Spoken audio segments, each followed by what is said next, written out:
आज के इस वीडियो में हम सिंपल इंटरेस्ट को कैलकुलेट करना सीखेंगे। तो सिंपल इंटरेस्ट की एक फॉर्मूला है, आप देख सकते हैं S I dot equal to P into R into T divided by 100। तो आखिर सिंपल इंटरेस्ट क्या है? तो what is simple interest? Simple interest is a way to earn money on an initial investment. अगर आप 100 रुपये इन्वेस्ट करते हैं तो उसके ऊपर जो इंटरेस्ट मिलता है उसे हम इंटरेस्ट कहते हैं। तो क्या वो इंटरेस्ट सिंपल इंटरेस्ट है? जो बिल्कुल नहीं। अगर आप 8% को आपको 100 रुपये पर मिलता है तो आपको हर साल 8 रुपये एक्स्ट्रा मिलेगा। तो 8 रुपये के ऊपर अगर आपको और इंटरेस्ट मिले तो उसे हम कहते हैं कंपाउंडिंग इंटरेस्ट। और अगर हमें इंटरेस्ट नहीं मिलता है इंटरेस्ट के ऊपर तो उसे हम कहते हैं सिंपल इंटरेस्ट। तो फॉर्मूला के स्ट्रक्चर्स को अगर हम देखें तो S I equal to P into R into T. तो यहाँ पर उसने एक एग्जांपल आपको दिख रहा होगा, तो इसे हमें मल्टीप्लाई करके हमें अपनी इंटरेस्ट रेट निकालनी होती है। यहाँ पर एक एग्जांपल दिया गया है, अगर $1000 इंटू 5% इंटू 3 ईयर्स, जो कि हमारे पास 3 साल के लिए थे, तो हमें जो इंटरेस्ट मिलता है वो $150 है, ये $150 है। ठीक है, तो आखिर इस इंटरेस्ट रेट को कैलकुलेट कैसे करना होता है? तो how to calculate simple interest rate. यहाँ पर आइडेंटिटी ऑफ वैल्यू के ऊपर अगर हमारे पास ऑन है तो फाइंड द प्रिंसिपल अमाउंट। देखो जो यहाँ पर इसकी जो फॉर्मूला है उसकी जो अक्षर्स हैं, जो पी आर टी है, उनकी मीनिंग्स क्या है? तो पी का मीनिंग होती है प्रिंसिपल अमाउंट, आर की मीनिंग होती है रेट ऑफ इंटरेस्ट और टाइम की मीनिंग होती है टी। ठीक है, आपको अब समझ में आया? आप यहाँ पर दी गई वैल्यू को आप डालकर भी इसे कैलकुलेट कर सकते हैं, प्लग इन द वैल्यूज। ठीक है, तो जो यहाँ पर इनिशियल्स इन्वेस्टमेंट है, इनिशियल्स इन्वेस्टमेंट कितनी है? 1000 रुपीज़ इंटू 5% इंटू 3%। तो ये 3 ईयर्स है एक्चुअली, तो 3 ईयर्स। तो जो हमारे पास अमाउंट निकल कर आते हैं वो है 150। बट आपने गौर किया है जो सेकेंड लाइन ऑफ कैलकुलेशन से यहाँ पर आपको 0.05 है, तो 0.05 कहाँ से मिला उसे भी हम देखेंगे आगे चलकर। यहाँ पर आपको कहीं पर भी नहीं दिख रहा है, उससे आगे हम अगले जो हमारे पास फॉर्मूला के स्ट्रक्चर है वहाँ पर हम देखेंगे। तो यहाँ पर सिंपल इंटरेस्ट की जो फॉर्मूला होती है S I equal to P into R into T divided by 100।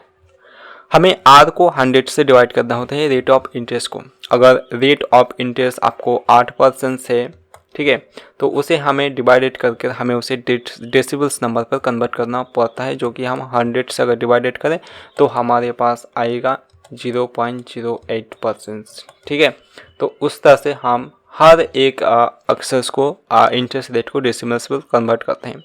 यहाँ पर अगर कई बार आपको सवाल आएगा कि अगर हमारे पास कितना रुपए है, मान लेते कि आपकी इंटरेस्ट रेट है 12%, ठीक है, और इसे अगर हम डिवाइडेड करें 100 से तो हमें क्या मिलेगा? 0.12%। ये कन्फ्यूजन्स कई बार होते हैं और इस कन्फ्यूज़न को हमने दूर कर दिया। तो ठीक है, कुछ इस तरह से आप कैलकुलेट कर सकते हैं। और एक होती है कि आप जो पी आर टी इन तीनों को आप मल्टीप्लाई कर लेते हैं। जैसे कि मान लेते हैं P इक्वल टू हमारी 100 है, 100 इंटू आर है हमारे पास 8 और जो कि है 3 मान ही लेते हैं। तो इसे हम क्या करते हैं, ऐसे आते हैं 100, तो 100 800 800 और 24 2400 और इसे हम डिवाइडेड करें 100 से तो हमें जो मिलता है वो कितना मिलता है? हमारी जो इंटरेस्ट रेट मिलेगा अगर हम इसे 100 से मल्टीप्लाई करें तो हमें मिलेगा 240, तो 240 रुपये। तो ये होती है हमारी इंटरेस्ट। बट अभी हमें हमारी टोटल अमाउंट नहीं दिख रहा है। टोटल अमाउंट दिखाने के लिए हमने एक एग्जाम्पल्स लिया है और मैं आपको बता दूं यहाँ पर एक चीज़ नहीं है, जो कि एक है ए इक्वल टू होती है हमारी टोटल अमाउंट। ठीक है, टोटल अमाउंट ए से हम रिप्रेजेंट करते हैं हमारी टोटल अमाउंट को। तो हमने एक क्वेश्चन लिया है, इस क्वेश्चन को जब हम सॉल्व कर देंगे तब आपको पूरी चीज़ समझ में आ जाएगा।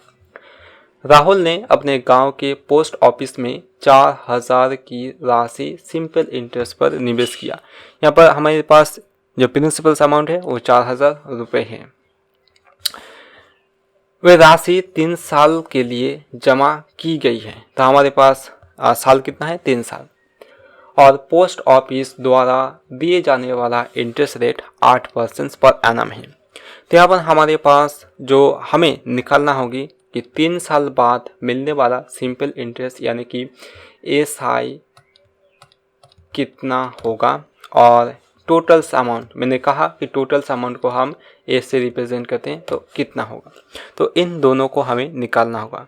फॉर्मूला आपको पता है, फॉर्मूला क्या है, S I equal to P R T divided by 100। ठीक है, ये फार्मूला है।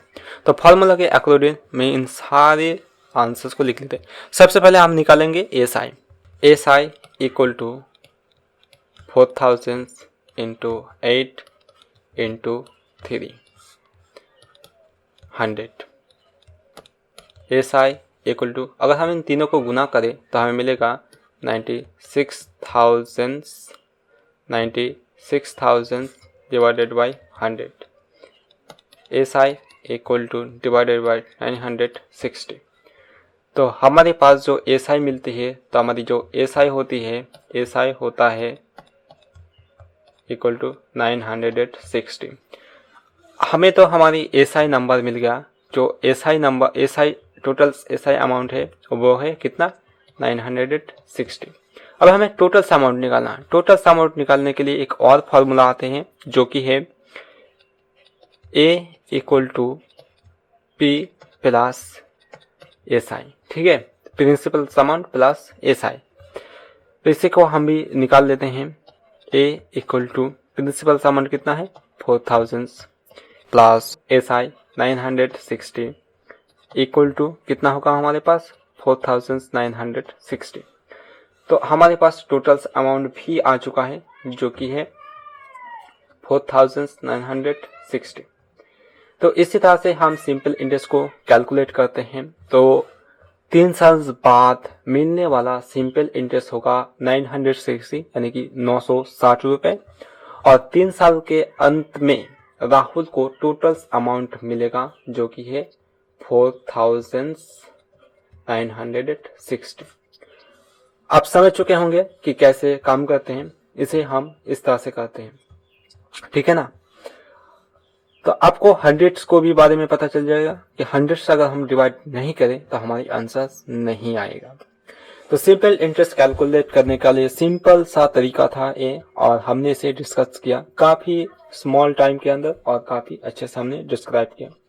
फिर भी अगर आपको कोई भी डाउट होते हैं कि इस चीज़ में मुझे अटक रहा है कि कुछ चीज़ समझ में ना आ रही है, तो आप मुझे कमेंट करिएगा। मैं आपको कमेंट में ज़रूर रिप्लाई करूँगा कि कैसे आप उस चीज़ को सॉल्व कर सकते हैं।